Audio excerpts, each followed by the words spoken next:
Pagkainita. Ha? Di ito maganda rito dito pa. Ano? Tirahan?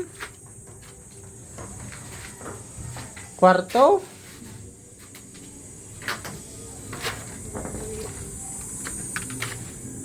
Oh, avocado, oh, may bunga na. Oh. Oh. Lalim. Ang problema lang pag naglindol. Tapos lalindol, madaling Tapos parehas kalakas nung nangyari sa ano, Myanmar.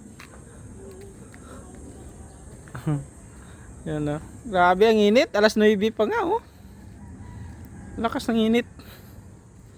Alas 9 pa. Tingnan mo oh. Diyan kumukuha ng buhangin at saka graba. Yan oh. Mina. Pop pop pop pop pop ka. Dia kuha og mina, ayan oh. Na. Ano, may nagmimina. Yan. Mina ba tawag niyan? Hindi ko alam kung mina. Ang alam ko yan ang mina. Diyan kumukuha ng buhangin at saka graba. Yan oh.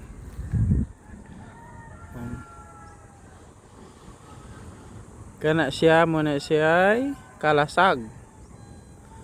Ilang ginganlan og kalasag. Na.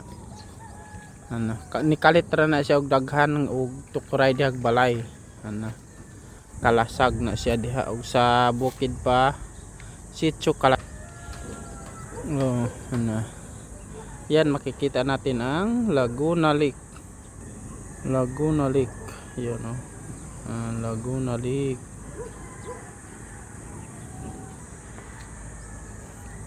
Grabe, ang init oh. Buti nga may mga ulap pa. Yan yung cottage so. Magandang cottage so. Style ng cottage. Oh, di ba? Kaso hindi pa tapos. Yan oh. Pang ano na yan? Pang 4th floor na yan na cottage. Kasi itong tinatayuan ko ito yung 3rd floor. Ayan, kitang-kita mo pa ikot. Yan. Na. Kitang-kita. Sa matang na lalo na kung nandun ka sa taas. Kitang-kita mo. Lalo na pag December, kita mo yung mga paikot na fireworks. Yun. Pababa na tayo sa hagdan. Yan.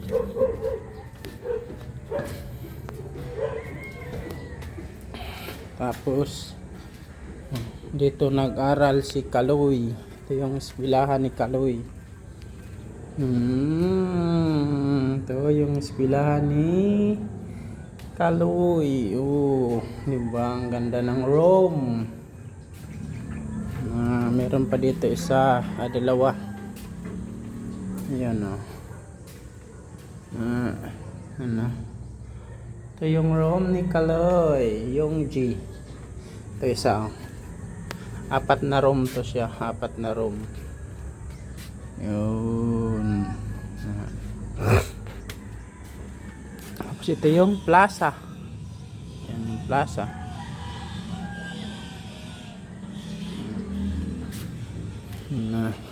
Dito nag-aaral si Kaloy.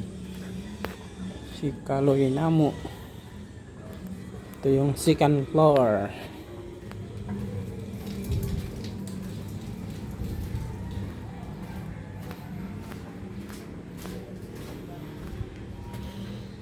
Ito yung ginagawang kisame. Oh, di ba ang ganda ng kisame?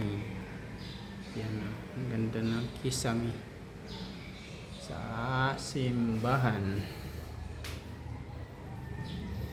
Baba na tayo. Sobrang tarik.